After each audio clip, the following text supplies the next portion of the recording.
Que le temps passe vite quand on s'amuse. Pendant des mois, on a attendu le lancement de l'univers Ultimate, du nouvel univers Ultimate en version française. Il est arrivé quasiment 10 mois après la sortie du premier numéro d'Ultimate Spider-Man en version originale. Nous avons découvert à la fin de l'année 2024 le nouveau softcover, le nouveau magazine qui s'appelle Ultimate Universe avec toutes les séries Ultimate parues en attendant évidemment l'arrivée dans les pages de ce magazine d'Ultimate Wolverine qui ne devrait pas tarder.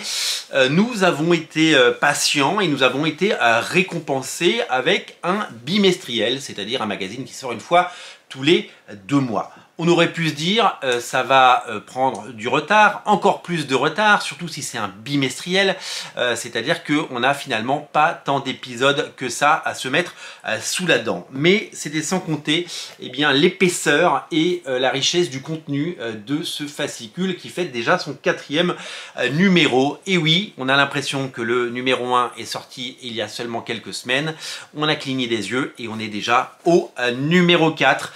C'est assez fou quand on y pense. Et c'est ça l'efficacité et c'est surtout qu'on a ce sentiment de rattraper le retard puisque quand on regarde le planning et quand on regarde le sommaire, nous avons les épisodes 7 et 8 de Ultimate Spider-Man, la série mère, la série principale, le vaisseau amiral, la série qui fait que tout le monde achète ce magazine et c'est pour ça qu'on retrouve souvent Ultimate Spider-Man en couverture puisque c'est un petit peu la raison pour laquelle on achète ce magazine et c'est un petit peu ce qui fait que on le lit. Aux manettes de ces 2 épisodes, donc les épisodes du mois de juillet et août de l'année dernière, aux États-Unis, Jonathan Hickman et Marco Checchetto, bien sûr, dans leurs œuvres. Donc 2 épisodes, double dose de Ultimate Universe pour les gourmands, suivi par un 6e épisode de Ultimate X-Men de Peach Momoko. Peach Momoko, dont j'adore les couvertures, les illustrations pleine page sont toujours magnifiques. Je dois vous avouer que je suis un petit peu moins fan de son style graphique dans ses pages et voilà, c'est pas trop ma cam et ce n'est pas c'est pas une série que je prends un plaisir à lire et à découvrir, mais c'est peut-être le seul moyen finalement de la voir puisque est-ce qu'elle aurait pu exister sous forme de fascicule ou d'album sans avoir cette prépublication? Eh bien personne ne le saura jamais. Ensuite on a droit à un petit épisode de Ultimate Black Panther, Ultimate Black Panther épisode numéro 6 également, un épisode donc numéro 6 qui nous est concocté toujours par Brian Hill et Carlos Nieto, petite pause au dessin pour Stefano Caselli qui évidemment se fait relayer comme beaucoup de dessinateurs et on termine par évidemment les Ultimates avec 2 épisodes de Ultimates avec un S, la série de Dennis Camp avec Juan Frigeri et Phil Noto qui vient faire un épisode fill-in parce que vous le savez, chaque équipe a un doublé les postes pour pouvoir avoir des dessinateurs de qualité.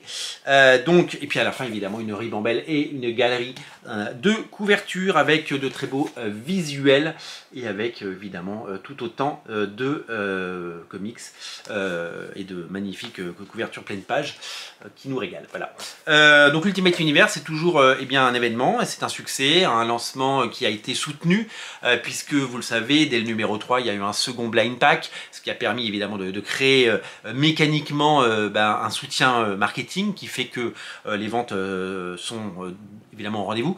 Alors il n'y a pas d'autres blind packs qui sont prévus, c'était vraiment pour le lancement, pour être sûr de mettre cette série sur orbite si vous voulez mon avis. Et donc c'est plutôt encourageant de se dire que il se passe quelque chose de bien chez Marvel, qu'il se passe quelque chose de bien chez Panini. Panini doit souffler parce que ils doivent se cogner le catalogue Marvel depuis 2-3 ans avec très peu de grosses séries et très peu de trucs attrayants. Donc là c'est bien d'avoir ça et de pouvoir enfin le faire. Alors quand aurons-nous un album Ultimate Spider-Man? Vous avez été nombreux à souligner le fait que sur cet été, il n'y avait pas de 100% qui avait été annoncé, alors que les 8 premiers sont déjà sortis en softcover, donc on aurait pu avoir à l'horizon de l'été 2025 un premier 100% avec le premier arc et donc les 6 premiers numéros. A priori, je pense, mais c'est une théorie, et c'est mon avis pour le moment, que Panini va se réserver de sortir un Deluxe directement, comme ils le font maintenant pour la série régulière Spider-Man. Ils passent au-delà de la case eh bien 100% pour arriver directement en Deluxe. Alors pourquoi ils font ça? Parce que vous le savez, un Deluxe, un 100% tome 1, ça peut très bien marcher, mais un tome 8, ça marchera beaucoup moins bien. Et comme la série est partie pour durer, eh bien ils préfèrent directement sortir des Deluxe, j'imagine, en tout cas ça a l'air d'être la stratégie. Donc quand est-ce qu'on aura ce Deluxe Spider-Man?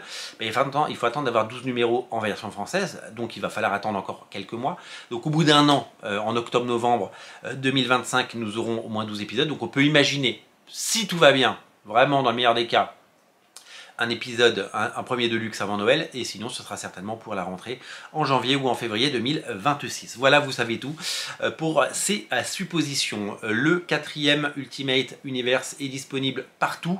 Réservez-lui le plus beau des accueils. J'espère que vous prenez un plaisir à découvrir ce nouvel univers Ultimate. Dites-nous ce que vous en pensez d'ailleurs, c'est important. Dites-nous si ça vous chante, si ça vous botte et si ça vous plaît. Et moi, j'ai plus qu'à vous dire à très bientôt, à très vite. Merci pour votre fidélité, merci d'être si nombreux et n'oubliez pas de vous abonner si ce n'est pas déjà fait. Salut!